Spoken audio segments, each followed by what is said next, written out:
Tetaplah bersatu padu membangun negeri ini tanpa pertumpahan darah. Islam seperti pengeboman, pengerusakan, nggak boleh. Hatta membunuh orang kafir nggak boleh. Sampai Nabi bersabda dalam hadis yang sahih Imam Bukhari, "Man qatala mu'ahadan lam yara raihatal jannah, wa inna rihaha la yujadu min masirati 40 aman."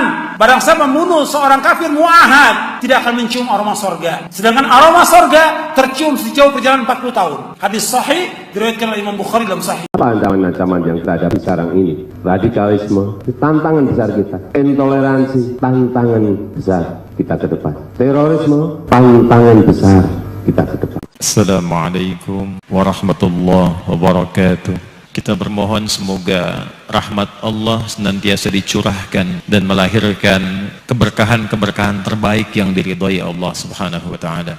Comment, like, and share. Like, subscribe, share, and comment. Mereka melakukan di negara-negara Islam menyuarakan khilafah seolah-olah ini adalah proyek masterpiece dari Tuhan. Saya selalu bantahi karena kejahatan-kejahatan khilafah tidak bisa kita bantah. Silahkan baca buku Haqiqatul Ghaibah, tulisannya Faraj Faudah dari Mesir. Gara-gara nulis begitu, Faraj Faudah dibunuh oleh Ikhwanul Muslimin di Nasir. Nah, dia memberikan kejahatan-kejahatan khilafah itu secara rinci dari literatur Ibnu Athir, Ibnu Katsir, Imam Suyuti, Ibnu Mas'udi, atau Bari, semua ditulis di dalam buku itu. Artinya apa? Dari semua pemahaman-pemahaman yang hari ini dijejalkan kepada kita oleh agen-agen khilafah ini seperti Felix Xiao, Ismail Santo, HTI, ex-HTI, dan juga Khilafatul Muslimin melalui JI, JAD, JAK, JAT, JAS, MMI, MIT, MIB, NII. Ini semua adalah mimpi-mimpi yang ingin membakar kita semua. Kemudian ideologi-ideologi yang lahir dari bangsa ini hari ini berusaha dijejalkan paksa ke bangsa kita. Ini kan ironis, ambiguitas. Paham-paham khilafah dan sebagainya itu berusaha dijejalkan kepada kita sementara khilafah itu sendiri tidak bisa menyelamatkan dirinya sendiri. Khilafah itu tumbang 1924 di Turki lewat Sultan Abdul Majid II. Sampai hari ini terkapar dan tidak sanggup mencari oksigen lagi. Dan ini hari ini yang dijejalkan kepada bangsa kita bahwa ini adalah proyek masterpiece ciptaan Tuhan yang harus kita anut dan seolah-olah ini adalah solusi bagi semua. Ini yang harus kita pahami bahwa paham-paham seperti ini adalah paham-paham yang sebenarnya ingin mendegradasi Pancasila secara evolusi. Ini yang harus kita pahami. Berjubah-jubah agama dengan membajak kesalehan. Cuma kita tidak perlu melakukan penegakan hukum untuk menangkap orang-orang seperti Abdus Somad. Abdus Somad yang harus sadar, ini kan membahayakan umat, Pak.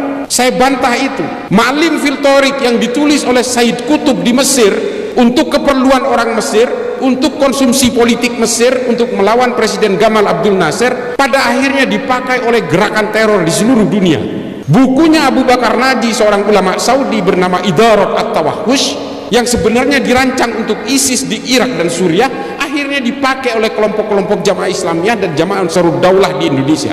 Ini kan bahaya. Dia menghalalkan orang pelaku bom bunuh diri. Kalau zaman Rasulullah pakai pedang terjun ke tengah-tengah orang kafir katanya, hari ini di abad modern ini tidak perlu pakai pedang, pakai bom aja meledakkan diri.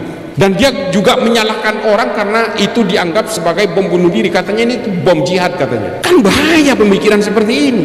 Ini loh kalau kebanyakan ceramah tapi sambil memelihara Harley Davidson. Saya nggak mau mencaci maki dia, enggak, tapi tolong ini diralat fatwanya. Karena imbasnya kepada umat sungguh luar biasa, Pak. Saya pikir dia anti Wahabi, ternyata nggak juga, sama kelakuannya. Saya itu anti Wahabi karena dia menganjurkan kebencian dan mengkafir-kafirkan orang lain. Ternyata ini sama. Ini yang saya maksud dengan upaya memecah belah kalangan Nahdien dari dalam. Yang mencaci maki saya karena saya melawan dari fatwanya UAS ini siapa? Orang-orang Madura juga, orang-orang NU juga, coba bayangin. Saya marah kalau ini karena hasil dari interogasi terhadap berbagai teroris itu, salah satu yang menjadi rujukan adalah fatwa-fatwa dari ulama seperti Abdus Somad yang memperbolehkan untuk terjun ke tengah-tengah orang dan meledakkan diri. Memang ada disclaimer yang dikatakan oleh Abdus Somad di dalam videonya, untuk wilayah-wilayah perang boleh melakukan itu. Di Indonesia sebagai negara aman tidak boleh katanya. Tapi menurut teroris kan ini bukan daerah aman.